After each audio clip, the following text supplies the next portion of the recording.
Hi guys, so this is a video that actually shows you how to do the screen recording in PowerPoint. Right, so when to use this method.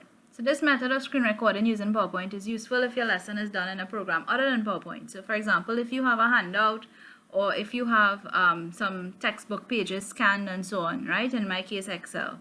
Okay, if however your entire lesson is a PowerPoint slideshow, it might just be easier to prepare that slideshow and export that as a video to YouTube, right? So this is for the other programs that you may want to use, right? So when you're ready to begin, you open PowerPoint, right? And the first thing that you do is you set up the initial slide. Now I only use one single slide in PowerPoint just to be able to record the screen, all right? So it's just one slide that you need to insert unless you want to go ahead and insert more based on what you want to teach. Okay, so you go to home, layout, and title only. Okay, because this is not the first slide that comes up. This one is the first one that you get, but you don't want this layout. You want this one that has this blank space here. All right, so this actually becomes this once you click the title only slide. Okay, and the reason for that is you put your topic up here and you want this empty space here so that when you actually record your media, your file goes here, and then you can adjust the size of it so that it takes up the maximum space on the slide. Okay, so that then means that your students can see a wider area. Right, so to actually begin recording, you're going to insert on your menu bar, and then you're going to screen recording. It's usually the last button down on the right hand side of the toolbar that pops up. Okay, and once you've done that, then this floating menu comes up.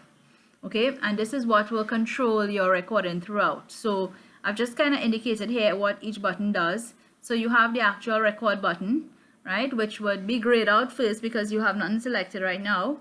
Then the next button tells you how much time you've recorded. The select area button allows you to select the area that you want to capture on your screen. Audio obviously allows you to voice over, and if you just show in your desktop or you're showing a file and you want no audio, then you click on it to remove the option. And record pointer, if you want the pointer to be displayed in your recording. Okay, audio and record pointer, they are selected by default, so it's on. You can turn it off if you wish. All right, right, so selecting the area to record.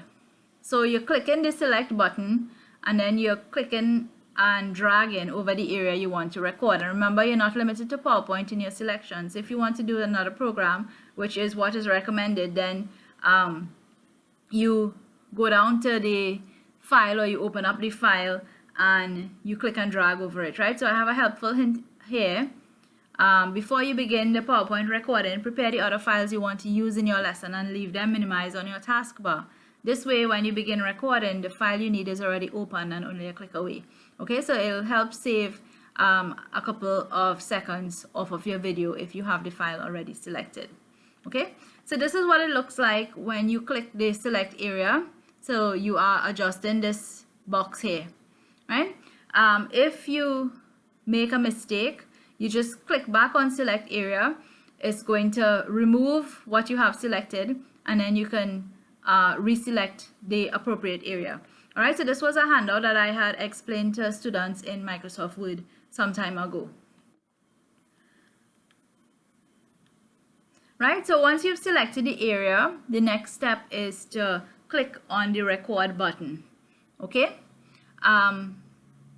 once you've done that, you can go ahead and record your lesson. The record button changes to pause during your recording. All right, so you can always pause and start back as need be. And when you're finished, you're pressing Windows, Shift, and Q to end the recording. And once that is done, then PowerPoint inserts the recorded media into the slide. And if you hover your mouse at the bottom of the insert, you're going to see the play button. You can click play to play back your recording. If you don't like it, just delete it and do it over again. If you're happy with it, then the next step is to put some effects in and to prepare your presentation so that it runs by itself. Right, so the recording part is very simple. It's just to prep the file after that so that you can upload it and it will play. Right, so if you're familiar already with PowerPoint, you set up your presentation to run automatically, including the media playback, and you save your file in MP4 format. And I usually also save the PowerPoint file as a PowerPoint file so that in the event that I want to change what is in the file later on, I can always do that, right? And once it's uploaded, you copy the link and you send it to your students, right? And I do that through WhatsApp.